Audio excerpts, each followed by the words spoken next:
Bonjour à tous, très heureux de vous retrouver pour ce nouveau numéro de On n'est pas sorti de l'auberge. Alors aujourd'hui on a décidé de s'intéresser d'un petit peu plus près à un produit dit noble, de notoriété quasi planétaire et qui a participé à la réputation de notre île à travers le monde. Vous l'aurez peut-être compris, on va parler vanille. Et pour ce faire, on se trouve ici, au domaine du Grand Asier, appartenant à la famille Chassagne, implantée sur la commune de Sainte-Suzanne. Vous allez voir que l'histoire et la production de cette orchidée un petit peu particulière méritent au bas mot qu'on s'y intéresse au moins le temps d'un épisode. Alors sans perdre une minute, c'est parti.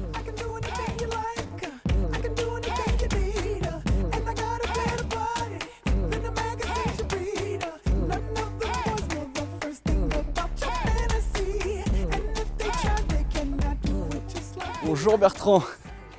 Bonjour Guillaume. Ça va bien? Très bien. Alors toi tu fais le directeur de la vanillerie. Alors voilà, je suis le directeur de la vanillerie qui se trouve à Sainte-Suzanne, D'accord. sur le domaine du Grand Asier, un des plus vieux domaines de la Réunion. Puis en ce moment c'est super, c'est la saison des fleurs. Donc on va pouvoir voir comment on féconde ces fameuses fleurs. Et puis ensuite on a tout le procédé de transformation qui se fait sur place. Puis toi tu mets vraiment en avant le procédé artisanal. Voilà, nous on est totalement artisanal, hein. Rien de moderne, tout est manuel en plus. Donc on va découvrir un petit peu tout ça. Est-ce que tu penses qu'on peut aller jeter un petit coup d'œil sur les plants, tes plants? Alors voilà, on va commencer par le début, donc par la plante. On va aller voir les plants de vanille, à quoi ça ressemble. Et puis on va voir les fleurs, et puis on a quelques fleurs, donc on va essayer de t'apprendre à féconder une fleur de vanille. Impatient de m'y mettre. Voilà, allons-y.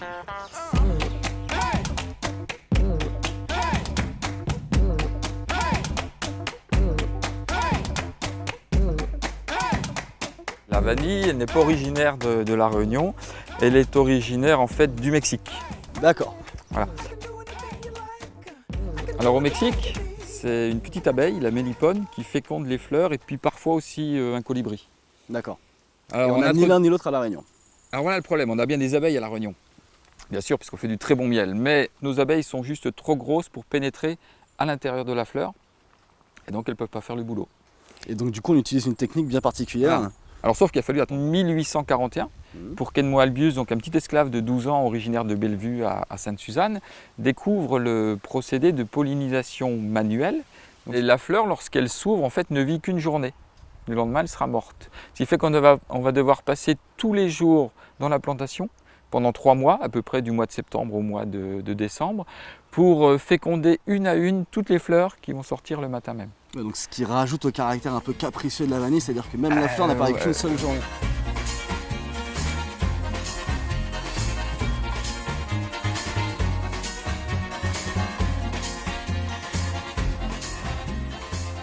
Le premier objectif, c'est de déchirer ce qu'on appelle le labelle, donc c'est ce gros pétale inférieur en forme d'entonnoir. Les grains de pollen se situent ici. Et dessous, on a ici le rostellum, donc c'est la languette stérile qui protège, je vais le soulever, la partie femelle qui est en dessous encore beaucoup plus petite. Je ne sais pas si tu arrives à le voir. Donc l'opération de pollinisation consiste donc à soulever délicatement le rostellum et ensuite on appuie délicatement pour déposer les grains de pollen. Voilà. Donc on a fait le geste de pollinisation, ça prend 3-4 secondes, on féconde à peu près 300 fleurs à l'heure. 3-4 secondes parce que tu as l'habitude. On va écarter les 3 pétales du dessus. Tu vas percer parce que je vais te laisser faire. On garde derrière. Encore un petit peu. Là c'est passé, hop là, les grains de pollen sont partis. Ils ont essayé de me repousser, ils ont dit pas toi, pas toi, pas toi.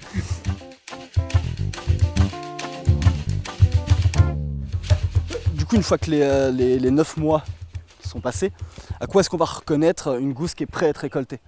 Alors en fait, une gousse de vanille, quand elle arrive à maturité, elle va s'ouvrir complètement. Bien sûr, une partie des composés aromatiques va s'échapper. Donc on va les récolter juste avant qu'elles soient mûres. Mais il ne faut pas les récolter trop vertes, parce que l'arôme ne s'accumule dans la gousse que les 2-3 dernières semaines. Ce qui fait qu'on va passer tous les 15 jours dans les plantations pour cueillir une à une les gousses en fonction de leur degré de maturité. T'arrêtes pas de me parler d'arôme depuis tout à l'heure, je commence à être impatient de pouvoir m'imprégner de cette odeur. Alors pour ça, on va monter dans l'atelier de préparation cette fois-ci, où on va partir de la gousse verte, comme ça, puis on va voir tout le procédé très long qu'on va mettre en place pour arriver au final à un produit de qualité. Allez, commençons par le début, c'est parti.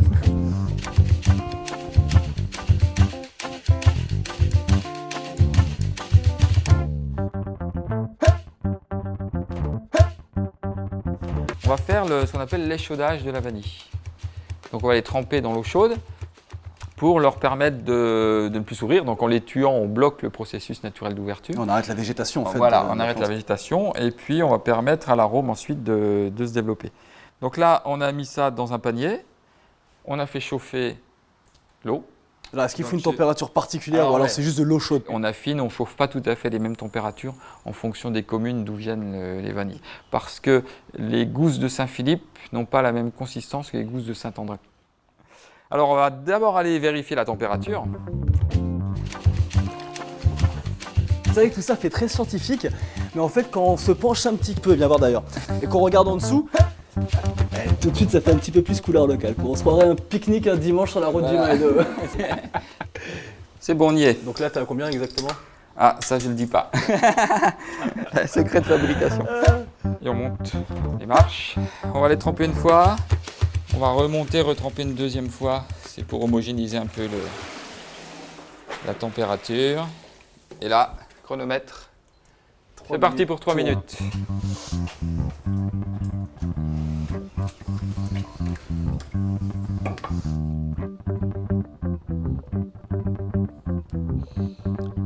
C'est parfait.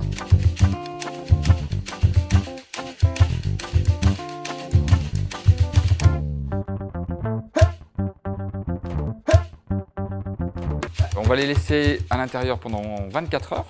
Et c'est pendant ces 24 heures-là qu'elles vont changer de couleur. Donc si on veut conserver les gousses, on va faire comme pour les pruneaux ou les abricots, on va les sécher. D'accord. Séchage au soleil, on y va direct. Donc voilà, on va placer nos gousses sur ces clés grillagées.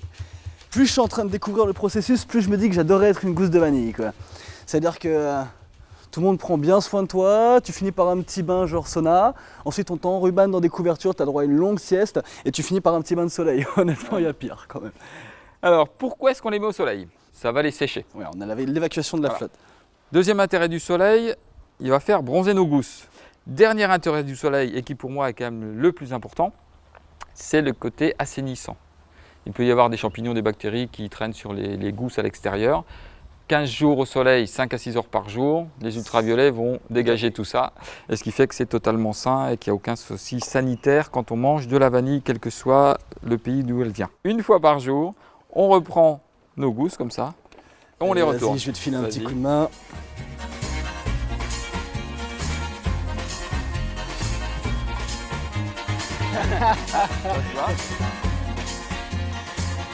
Donc au bout des 15 jours de passage au soleil, on poursuit le séchage tranquillement à l'ombre dans le bâtiment qui est juste à côté. Bah tu sais quoi? Et on va aller directement. Allons voir ça. Allons-y.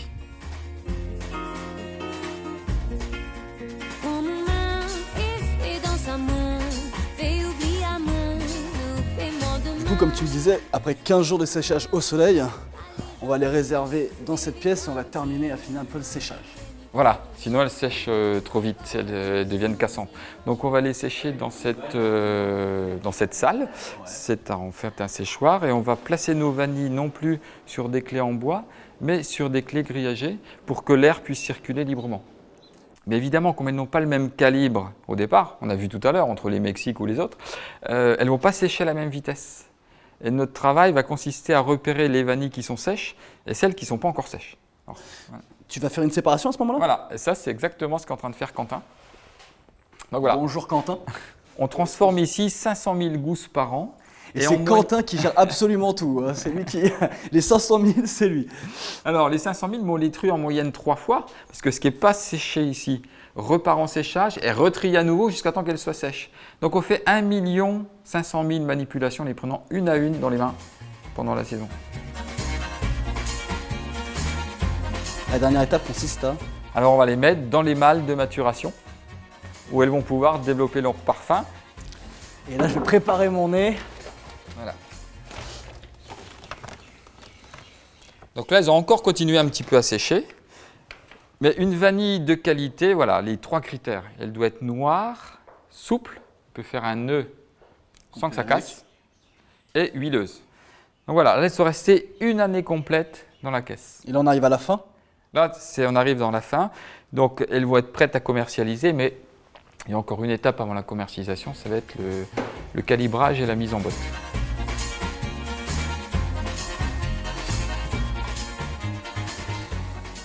2 ans. Il aura fallu quasiment 2 ans entre le moment où on pollinise et le moment où on va passer à la dernière étape, qui est le calibrage, et que Bertrand va me présenter. Avant de les mettre en botte, on va faire encore un dernier geste. On va masser nos gousses. Eh oui, elles en ont de la chance. Si un jour je dois me réincarner, j'espère que je me réincarnerai en gousse de vanille. Voilà, tout à fait. Alors pourquoi ce geste-là? Tout simplement parce que l'arôme de la vanille n'est pas réparti de façon homogène à l'intérieur de la gousse. Donc on répartit l'arôme et on réhydrate le haut de la gousse, ce qui fait qu'une gousse, une fois qu'elle a été massée et mise en botte, on peut les conserver pendant 5 ans, sans problème. Tu les Elles aimes. vont pas se laisser. Ah, je les adore. Tu les aimes. Voilà. Alors comme j'ai besoin de main d'œuvre, eh ben, je te propose d'aller calibrer quelques gousses. Ah, tiens, je n'osais pas te le demander.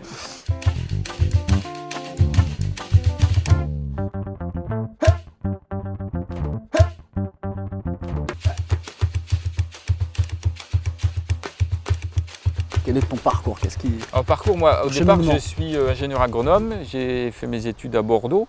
Donc, j'ai travaillé la viticulture, l'œnologie à la base. Et puis, je me suis spécialisé en protection des végétaux et il y a eu des problèmes de maladies sur la vanille. Donc, on m'a demandé d'intervenir pour faire des recherches sur les maladies de la vanille.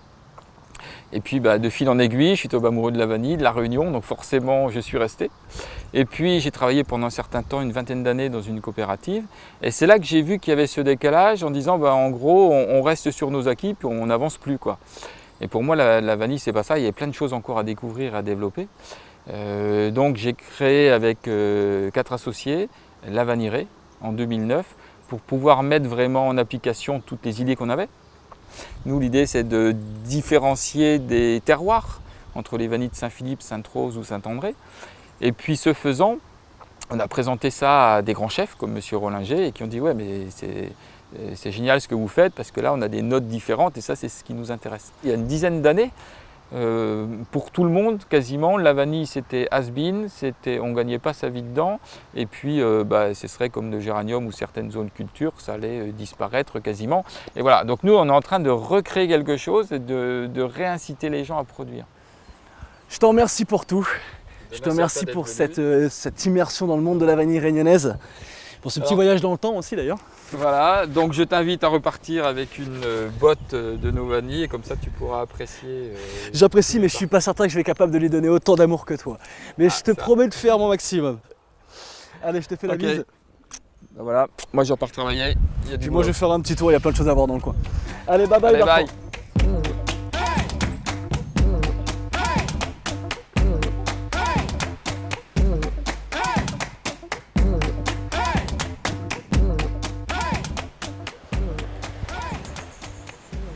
C'est donc au pied de ce phare, l'un des endroits emblématiques de la commune de Sainte-Suzanne, que va se terminer cette émission.